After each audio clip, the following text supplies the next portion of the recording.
Hello, and welcome to the 2009 Texas Conference for Women. This conference is a place where you can ask for advice without fear of judgment, learn from the mistakes and successes of others, be reminded that you have chosen to live in the best of the 50 states.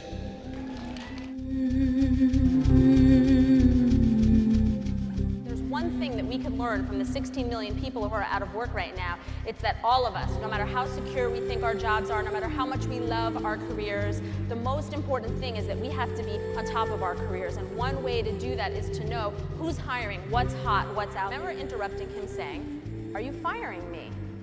And he said, "You have 30 minutes to leave the building."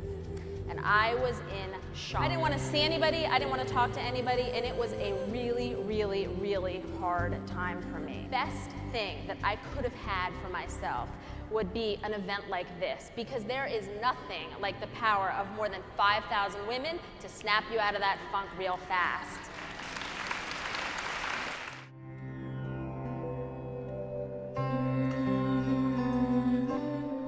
I love it that if you take people that are excellent at anything, despite their superficial differences, you can find some things in common. So if you imagine, if you go through your life characterizing yourself by who you aren't, focusing on who you aren't, focusing on the weaknesses that you don't possess, gosh, that's going to be a different emotional, a different level of fulfillment in your life. If you want to, you can spend your entire life getting fixated on everything that is wrong with you, on what is wrong with you in terms of your own strengths, what is wrong with you in terms of your work, what is wrong with you in terms of your relationships. Your entire life can get focused on that. You have to begin by deeply understanding what is working in your life.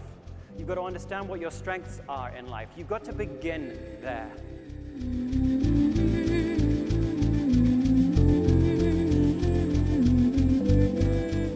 It is the development and the support of women here in Texas that's going to make a difference to how this state grows. Each day, with any given second of time, we have a multitude of possibilities of what we can do.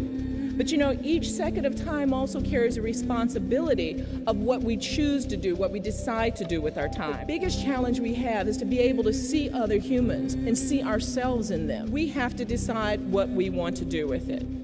We have to judge what we want to leave to the future.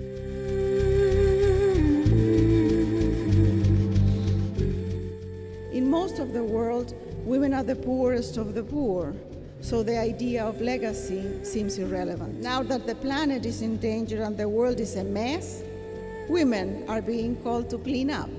In the last 5 or 6 years, there is an increasing awareness that there is no hope for peace and no solution for the economic and environmental crisis of the world without the full engagement of women. We are going to change the world, ladies. I promise you that. And we are going to enjoy every minute of the process.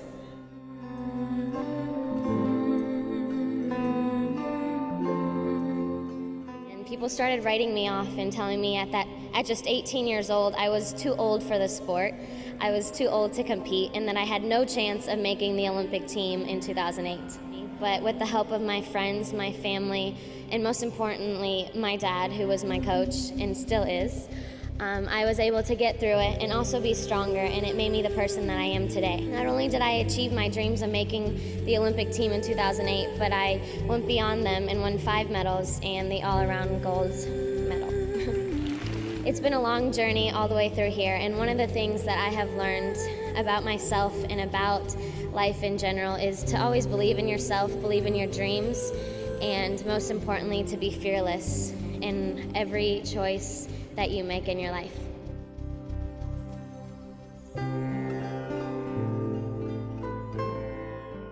I feel like it really is a remarkable time to be who we are right now. One thing that was really clear is that we got very few shots to be the heroine, and so I wanted to be part of that. There are so many remarkable things being done by women now that we would have never imagined 10 years ago. So I really tried to make it my mission to change the images, particularly the images of Hispanic women in this country, in the media. And I say that because the media matters. It changes what we think of ourselves, it changes what other people think of us.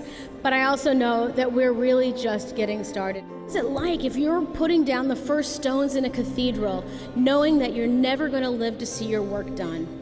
I feel like we are those women now. We are putting down the first stones in a cathedral.